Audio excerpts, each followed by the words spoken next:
Now I know you guys clicked this video within 2 seconds because I've recently been getting great responses to all our He-Man franchise videos from you guys. So I'm carrying forward the good work, and today I bring you yet another video from your favorite universe. Hello and welcome to our channel. I'm your host Damon, and this video is going to be everything about Duncan, who's also popularly known as Man-at-Arms by many fans. So let's hit it. No! Run, Teela! I'll hold him! Dad, you can't! Go! Okay guys, try to identify this man. I'm sure many of you could identify this gentleman, and many couldn't. Now try to identify this guy. Yes, this is Charlie Chaplin, and let me tell you, both the pictures are of the same person. That's the power a single mustache had for Chaplin's entire career, which later became his identity. A similar thing happened with Man-at-Arms, too. The original Man-at-Arms action figure, released in 1982, didn't have a mustache. But when Filmation was designing the character for their 1983 animated series, they deliberately added one to give the character a more mature, wiser look. The idea behind it was simple. They wanted Man-at-Arms to be the guardian or father figure for Adam, Teela, and others who might lose their way while fighting evil. Later, this mustache became Man-at-Arms' identity and established him as one of the pivotal characters for the universe. But Man-at-Arms is a layered character. He's more than just a mustache. He is a warrior, inventor, but most importantly, he's the one who keeps all the secrets of Eternia. And what are those secrets? This is what I'll share with you through all the continuities in different media, so do stay till the end. And one thing, for the video, I'll be going through the mini-comics, DC Comics, Filmation animated series, Masters of the Universe live-action movie, fan favorite He-Man and the Masters of the Universe 2002 animated series, Netflix's Revelation and Revolution series, and finally, I'll touch a little upon the much-anticipated 2026 Masters of the Universe live-action movie. So this is the line to get you pumped up. But first, the basics.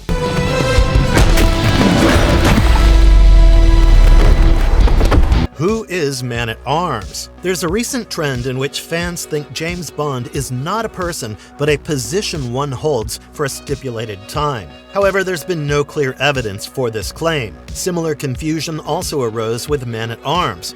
But this time it's the other way around. Man-at-Arms is indeed a position, and its key responsibility is to advise the King of Eternia on military and weaponry matters. So Duncan is the character's name, and Man-at-Arms is the position he's appointed to. So this one confusion is clear forever now. Another important thing to know about Man-at-Arms is that he carries two very important secrets of the universe. Number one is that he's one of the few people who know that Prince Adam and He-Man are the same person. This is a huge, huge responsibility and burden he carries from his side. But it's not constant in one or two continuities, which you'll see as we go ahead. And number two is, he is the adopted father of Teela.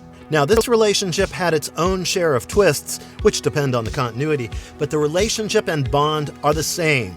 Another thing that makes him truly special is that he is an inventor. Those who know about Eternia or its universe know that it's a magic-dominant space, and someone with weaponry mastery and engineering genius is a strong asset. So this is the basic info about Duncan, or Man-at-Arms, who makes him an irreplaceable character in the universe. Now we need to know which continuities highlight him in what light. The mini-comics, 1982 to 1986. If you really want to explore He-Man, the mini-comics should be your first choice, because this is where the real saga of He-Man began, and then the animated series and live-action followed. So this is the base of everything. I won't bore you with the history of the comics or who's involved in the publication, as everything's just a click away. But what I am going to tell you is this, that the comic came with original action figures, and Man-at-Arms had a real influence on these comics. So it gives me a real platform to start digging for this character.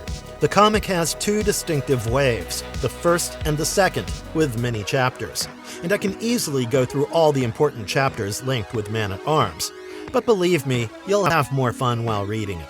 I'm only going to touch upon the important points here. In the first wave, the character design of Man-at-Arms is similar to the action figure, which was stocky, more heavily armored, and without a mustache. This was from the physical front. And from the story point of view, we have no royal family, no Teela, just him being considered as master of all weapons. That's the only background we get about him in He-Man and the Power Sword's primitive mythological Eternian. But things take a drastic turn in the second wave. Here we do have the royal palace, King Randor, Teela, everything that you're familiar with. In fact, in Tale of Teela, we get the first evidence that Man-at-Arms is Teela's adoptive father. Skeletor kidnapped the goddess to harness her power to create her clone. His idea was to raise the child and marry her when she was young, so he could channel her powers to take over Eternia. But his plans failed as Man-at-Arms saved the goddess and the cloned baby. Due to her duties, the goddess couldn't become the child's mother, so she entrusted the responsibility to Man-at-Arms, who later raised that little child as his daughter and named her Teela to honor the goddess. This single event marked a significant jump in Man-at-Arms' character arc, as he was not only a fearless warrior, but also the father of the universe's leading lady, which strongly cemented his presence in the future. DC Comics. This will be a short section because Paul Kuppenberg wrote only a few issues for DC Comics, but it can't be overlooked because in this continuity, Man-at-Arms did not know the secret that Prince Adam was He-Man. Shocking, isn't it? He also scolded Adam alongside his daughter Teela for his slacking around attitude, creating a comical atmosphere in which a father scolds a son without realizing he is the one holding everything together. Filmation animated series, 1983 to 1985. This section is the soul of this video, as many who've clicked on it have an emotional connection with this 80s cult classic. Just like the comics, Duncan plays a very important role in the series. He was voiced by Alan Oppenheimer, who also voiced Skeletor, Merman, Beastman, and Cringer. A multi-talented guy, I must say. But it was his voice that gave warmth and genuine affection to this warrior inventor, who was also the father figure to both Teela and Prince Adam, or He-Man. I've already talked about the mustache improvisation, so we're not going there again. Apart from that, the makers also made changes to the armor, which was very different from the standard Royal Guard uniforms. The show also gave him moments of comedy, not because he played the fool, but because Orko's magic tricks had a habit of backfiring directly onto him. If all these additions weren't enough to make Man-at-Arms a legendary character, the makers also made sure that he knows Adam's twin sister, Adora, is She-Ra. Duncan has made his presence felt in both seasons of He-Man and She-Ra, as well as the movie specials. But if you ask me what my favorite episodes from the series are that you should watch to understand Duncan better, my picks would be Teela's Quest and the Dragon's Gift from He-Man Season 1 and The Origin of the Sorceress from Season 2. In Teela's Quest, Teela sought to learn about her mother from Man-at-Arms, but he refused to utter anything. This frustrated Teela, who later went to the Oracle of the Crystal Sea to know the truth about her mother. The Oracle of the Sea was a magical being who knew everyone's past. The Oracle showed her that Man-at-Arms was once summoning the nest of the Zoar, the Falcon, because Merman and his men were trying to capture Zoar to sacrifice her to the Sea Demon. But Zoar, instead of fleeing away, was protecting something. But before Teela could find out what Zoar was protecting, she was captured by Merman, who wanted to settle scores against Man-at-Arms, who 20 years ago didn't allow him to sacrifice Zoar. But He-Man and Zoar arrived in time and saved Teela, who returned to the Oracle to find her truth. The Oracle showed her that after defeating Merman, Man-at-Arms discovered that Zoar was protecting a baby girl. Later, Zoar returned to her true form as the Sorceress and trusted Man-at-Arms to raise her daughter, who's destined to become the next Sorceress and the guardian of Castle Grayskull. The Sorceress later erased Teela's memory, as it wasn't the right time for her. This episode is extremely important from the Man-at-Arms context, as it showcases his burden of carrying such a secret for so many years. Next is the Dragon's Gift. Skeletor entered the royal palace, posing as Ambassador Theron, turned Man-at-Arms into a crystal statue, and vanished. Then Teela and He-Man sought the sorceress's help to undo Skeletor's magic, but the sorceress told them that it was ancient magic and only Granomir, the most powerful of the dragons, knew the answer to free Man-at-Arms from his frozen state. The sorceress refused to tell He-Man and Teela the whereabouts of the dragon due to a pact she made with the dragons, but guided them to the Royal Library to search for the answers. While going through the books and other resources at the library, He-Man deduced that Granomir must be living in the Ice Mountains, and they made their move. On their way, they were attacked by ice hackers and trolls, but somehow got to meet Granomir. Initially, Granomir sensed some hostility, so he tried to bind them with his magic. But He-Man and Teela offered resistance and forced him to listen to them. After listening to their request, he agreed to help. But before that, he wanted He-Man and Teela to bring him the Forgotten Forest's Sky Tree, which was one of the oldest living things on Eternia. He wanted to watch the tree burn in his fire pit. He-Man and Teela agreed, but then Granomir dropped another bomb when he threatened them that if they failed to bring the tree back, he would send them to the realm of demons. He-Man and Teela were sent to the Forgotten Forest, where they encountered Tullamore, who was the protector of the forest. When he learned what He-Man and Teela were up to, he attacked them with his wolf-like creature pets. He-Man and Teela dodged them and reached the Sky Tree. The wise tree wanted to know the reason behind their action. He-Man shared everything, to which the Sky Tree responded that if Man-at-Arms' life is at stake, then he would happily sacrifice his life because Man-at-Arms once saved the Forgotten Forest from the Witches of Fire. So, in a way, the whole forest was indebted to him. Later, He-Man was all set to chop the tree, but he didn't, as he thought it was against his principles and decided to face Granomir's punishment instead.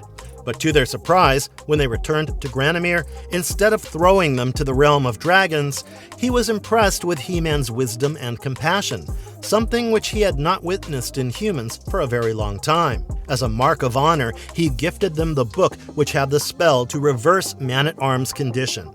Returning to the palace, Man-at-Arms was back to normal. This episode had very limited screen time for Man-at-Arms, but it was an important one that showcased his bond with He-Man and Teela, and the extent to which they would go to protect him. The final episode of the three is the Season 2 episode, Origin of the Sorceress. In this episode, a wheel of fire suddenly appeared and started shooting meteors. He-Man and Man-at-Arms faced the onslaught till the fiery ring was kicked back to its origin. Suddenly, He-Man was telepathically summoned by the sorceress alone to find the answers behind the attack. At Grayskull, He-Man got to know that it was the work of Morgoth the Terrible, who wanted to conquer the universe. The sorceress began narrating that, long ago, Morgoth was a powerful magician who transformed himself into a giant, but was soon trapped by the ancients and forced to live in an inescapable prison. But now, since he found a loophole, the onus was on them to stop Morgoth. Apart from focusing on Morgoth, the episode also takes the audience to a flashback on how the sorceress became the sorceress, and how Castle Grayskull changed her life forever. After the flashback, Morgoth returned with his ambition to take over Eternia, but just like always, He-Man was strong competition for Morgoth. Eventually, he got defeated. Man-at-Arms didn't play a direct role in this episode, but viewers got to see the burden Duncan carries for Eternia. Masters of the Universe, the first live-action movie, 1987. The movie plot was simple. Skeletor wanted the control of Castle Grayskull, and for this he kidnapped the sorceress and started draining all her powers. But his plan met with resistance when He-Man, Teela, and Man-at-Arms entered the castle with Gwildor's help. Now, who was this Gwildor? He was a Thenurian locksmith. He-Man, Teela, and Man-at-Arms saved him from Skeletor's troops and discovered he made a cosmic key, which could help anyone to travel anywhere. Using the key, He-Man and his team entered Castle Grayskull to rescue the sorceress. But before they could do it, Skeletor and his troops arrived, and He-Man was forced to retreat. In haste, they opened a portal and fled from the scene. Later, they discovered that they arrived on Earth, and now their key had fallen into the hands of two teenagers, who unknowingly entered into an interdimensional war. Whether He-Man could find the key and return to Eternia, and whether he could save the Sorceress and his planet from Skeletor, that formed the rest of the movie. The movie was directed by Gary Goddard, and had the peak of human evolution, Dolph Lundgren, as He-Man. But the movie performed miserably at the box office, and even the critics didn't spare it for the plot holes. If we talk about Man-at-Arms, he was played by John Cypher.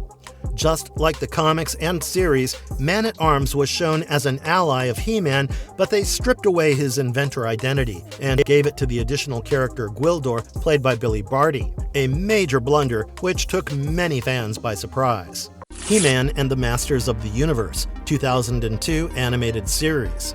The 2002 animated series threw a different shade at the Man-at-Arms character arc. In this series, he was more serious, with a deep connection with the Sorceress. Everything else was quite similar, like the adoptive father's trope for Teela and mentor duties to Prince Adam. Now coming to the episodes, Duncan has played a pivotal role throughout the series, but if you go by my picks, you should definitely watch the beginning trilogy, Courage of Adam, The Deep End, and Turnabout from Season 1 to understand Duncan's impact. In the beginning trilogy, episodes 1 to 3, he's right at the center of everything. He took Adam to the Sorceress and was bestowed with the responsibility of safeguarding Adam's secret. In episode 4, Courage of Adam, his wit and skills were at full display as he sent a training robot disguised as He-Man to distract the enemies. But the show also shed some light on his mentorship, as he told Adam that they would always need He-Man. In the Deep End episode, Duncan was the highlight. He detected an energy surge in the Sea of Rakash and led a team to investigate, but unfortunately was swallowed by a mutated beast. In the Turnabout episode, he again showed his inventor side by constructing a magical belt that punished Skeletor whenever he committed an evil act. If I talk about the second season, then the Snake Men transformation arc is the most interesting thing that the makers tried with Man-at-Arms. According to this arc, Man-at-Arms was transformed into a Snake Man by the Snake Men's magic, so he became a direct threat to the team he built. Adam restored him to normalcy after he destroyed the Serpent's Ring to break the Snake Men's influence. Another thing this show did was go deep into Duncan's life history and introduce us to Decker, his mentor, and Fisto, his brother. Decker's introduction gave us information about how Duncan was trained and how he was transferring all his knowledge to Adam now, which gave us the understanding that Man-at-Arms was more than a title and more than a person who just swung his sword. It was a philosophy with a great lineage. On the other hand, his brother Fisto, a heroic warrior with an enormous metal fist, showed the family dynamics. His complicated relationship with his brother showed another side of Duncan, how his life was outside serving his motherland. And we would have learned more about his other aspects if the show hadn't been cancelled. Revelation 2021 and Revolution 2024. In both Netflix series, Duncan played a very important role, especially in the first episode of the Revelation series. King Randor, furious at being kept in the dark about Adam's secret identity, banished Duncan shortly after Adam died in the explosion at Castle Grayskull. Even Teela felt betrayed by her adopted father and resigned from her position and moved away. The situation was so emotional and heavy as all of Duncan's relationships he had built for years fell apart. There's no nitpicking regarding which episodes you can watch, but I suggest you go through the entire series to understand Duncan's sacrifices. Same for the Revolution series as well, since it is part of the continuity. And also, it's one of the series where we got to see the most recent version of Man-at-Arms in any continuity. Masters of the Universe live-action film. The upcoming live-action Masters of the Universe represented the most important reinvention of Duncan Man-at-Arms in decades. As of 2026, it is also the newest screen version of the character, with the new film scheduled to release on June 5th, 2026.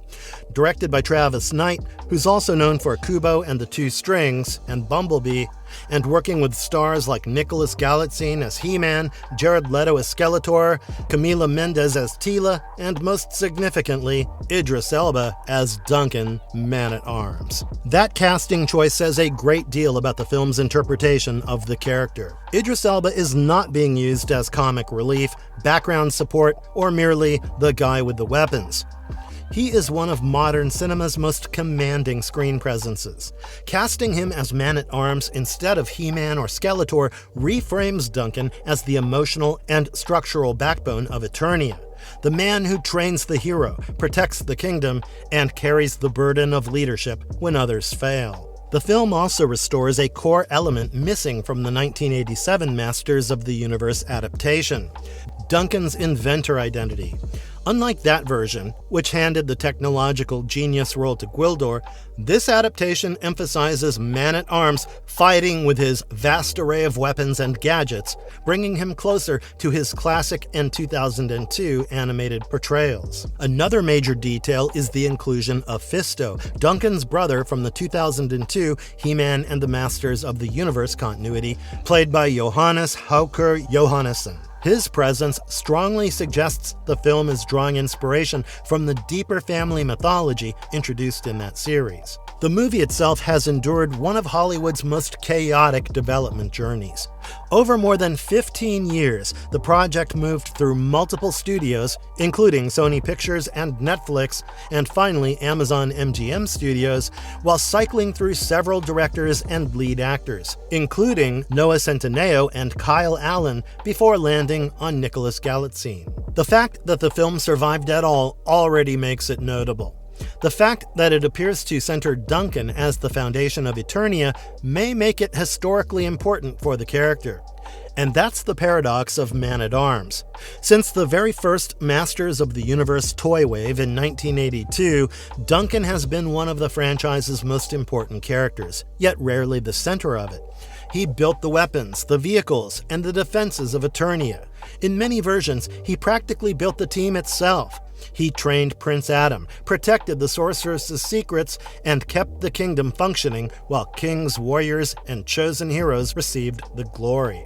And yet, for decades, Man-at-Arms almost never got a story that was truly his. That's what makes the character so fascinating. Unlike most heroes or villains in fantasy franchises, Duncan was never defined by destiny or supernatural power. He was defined by responsibility. While everyone else chased prophecy, revenge, conquest, or heroism, Man-at-Arms fought because somebody had to hold the world together. Across every reboot, cancellation, continuity reset, comic relaunch, and even 15 years of Hollywood development hell, Duncan survived. So that was the video, guys. Hope you all enjoyed it. Give it a like and share with your friends, and for more such lore breakdowns, subscribe to this channel today.